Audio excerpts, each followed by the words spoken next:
26 अक्टूबर 2024, जगह ईरान की राजधानी तेहरान, वक्त रात के 3 बजे। जोरदार धमाका होता है, एक के बाद एक, सेकंड, मिनट या नहीं, लगातार 3 घंटे तक ईरान में धमाकों की गूंज सुनाई देती है। सुबह ऐलान होता है कि इजरायल ने ईरान से 1 अक्टूबर के हमले का बदला पलटवार कर ले लिया।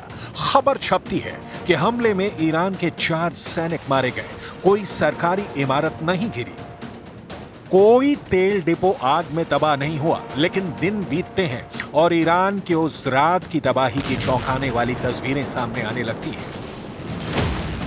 इजरायल ने तोड़ा ईरान के न्यूक्लियर पावर बनने का सपना। इजरायली हमले में ईरान का सीक्रेट न्यूक्लियर रिसर्च सेंटर तबाह। ईरान की परमाणु बम बनाने की क्षमता पर काफी हद तक रोक।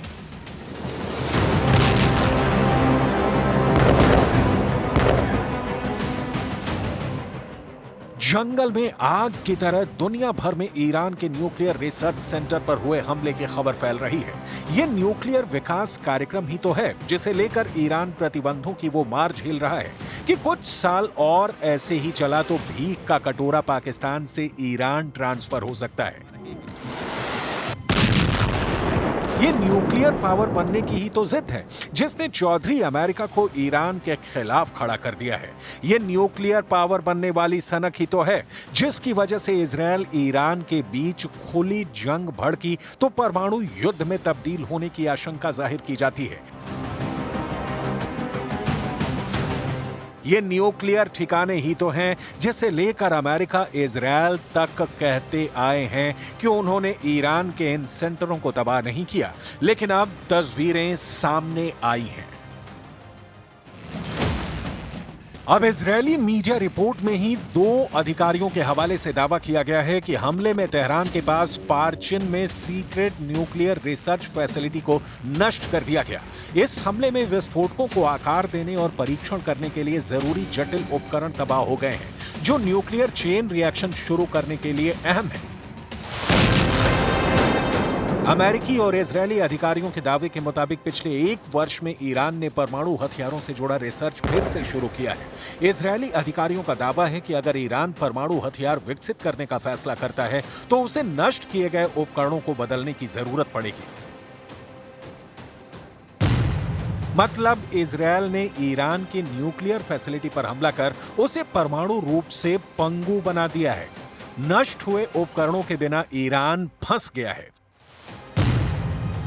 इजरायल ने ईरान के जिस पार्चिन सैनिक परिसर को निशाना बनाया उसके अंदर ही तालेगन 2 न्यूक्लियर फैसिलिटी है, जिसका उपयोग 2003 से पहले परमाणु उपकरण के लिए विस्फोटकों के परीक्षण के लिए किया जाता था। ईरान ने 2003 में सैन्य परमाणु कार्यक्रम को रोक दिया था। इसके बाद से ही उपकरण साइट पर रखे गए थे। 1 अक्टूबर के ईरान के हमले के जवाब में इजरायल की सेना ने 26 अक्टूबर को ईरान पर हवाई हमला किया। इस हमले में ईरान को भारी नुकसान हुआ और उसका अंतरिक्ष केंद्र भी तबाह हुआ। इजरायली हवाई हमले में 4 ईरानी सैनिकों की मौत होने का दावा किया गया। हमले में ईरान की मिसाइल निर्माण इकाइयों को भी नुकसान हुआ। हालांकि ईरान ने हमले से होने वाले नुकसान को मामूली बताया। अमेरिका ने इजरायल के हवाई हमले को आत्मरक्षा करार दिया और जवाबी कार्रवाई के लिए ईरान को धमकी दी।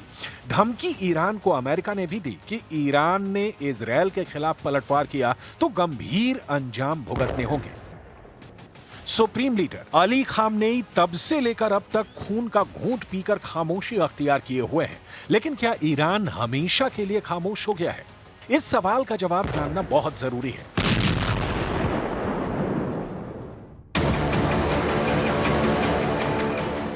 अंतर्राष्ट्रीय परमाणु ऊर्जा एजेंसी यानी IAEA के प्रमुख राफेल ग्रासी ने ईरान के 2 बड़े परमाणु केंद्रों का दौरा किया है। ये इसलिए क्योंकि ईरान ने ट्रंप की जीत के बाद अपने ऊपर लगे प्रतिबंधों में ढील के लिए न्यूक्लियर प्रोग्राम पर समझौता करने की मंशा जताई है। IAEA दुनिया भर के परमाणु प्रोग्राम पर नजर रखती है। ईरान के परमाणु प्रोग्राम को लेकर इजरायल, अमेरिका के साथ कई पश्चिमी देश आपत्ति जता चुके हैं। डोनाल्ड ट्रंप की वापसी से ईरान को डर है कि वो परमाणु प्रोग्राम की आड़ में उसके ऊपर और कड़े प्रतिबंध लगाएंगे। ग्रॉसी ने ईरान के नतांज और फोर्दो में न्यूक्लियर साइट्स का दौरा किया। फरवरी 2023 में फोर्दो साइट यूरेनियम प्रोडक्शन के कारण तनाव की मुख्य वजह बनी थी। फोर्दो में जांचकर्ताओं ने भूमिगत सुविधा में 83.7% तक संवर्धित यूरेनियम कण पाए थे। ये मात्रा परमाणु बम बनाने के करीब है। ईरान की दलील है कि उसने 2 वर्ष पहले फोर्दो में 60% तक यूरेनियम संवर्धन शुरू किया था, जबकि कई रिपोर्ट के मुताबिक ईरान का न्यूक्लियर प्रोग्राम परमाणु बम बनाने के 90% संवर्धन के बेहद करीब है।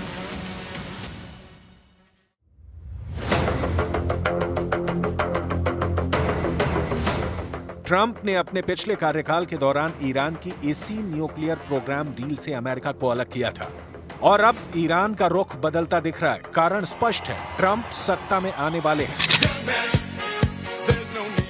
ये वही ईरान है जिसने सिर्फ 1 वर्ष पहले IAEA की निगरानी टीम के लगभग 1/3 सदस्यों पर प्रतिबंध लगा दिया था।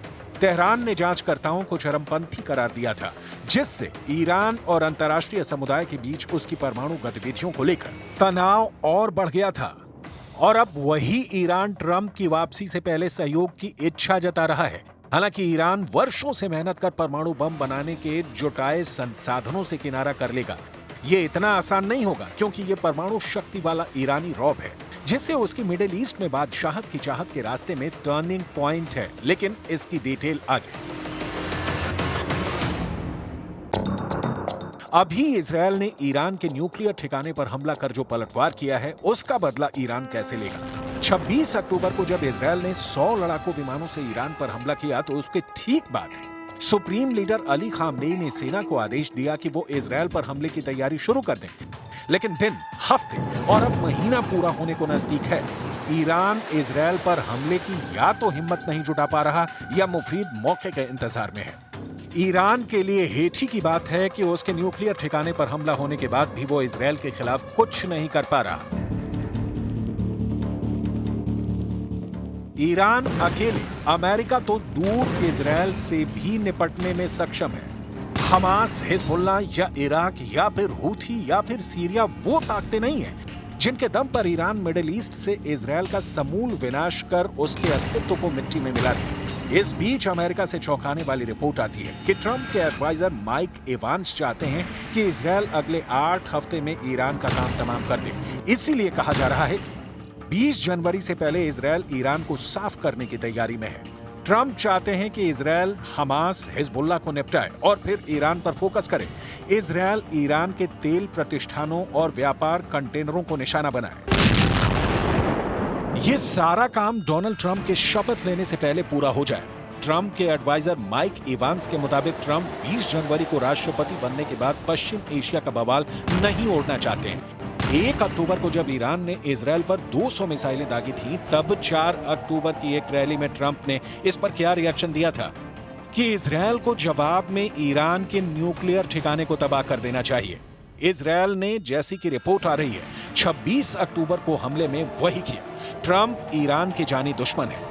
अपने पहले कार्यकाल में भी ट्रंप ने ईरान के खिलाफ कई एक्शन लिए। 2018 में ट्रंप ने ओबामा कार्यकाल में हुए ईरान के साथ अमेरिका के परमाणु समझौते को रद्द कर दिया था। 3 जनवरी 2020 को ईरान के सैन्य कमांडर कासिम सुलेमानी की हत्या का भी ऑर्डर ट्रंप ने दिया था। इजरायल के लिए बेहतरीन मौका है। इजरायल इस वक्त यही कर रहा है। इजरायल की सेना गाजा से लेकर लेबनान तक भीषण हमले कर रही है।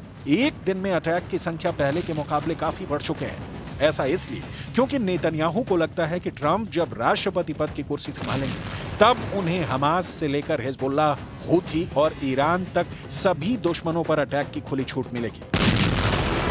लेकिन सवाल तो ईरान का है, जो सऊदी अरब के साथ गलबहियां कर रहा है, चीन से दोस्ती का नया अध्याय आरंभ कर रहा है।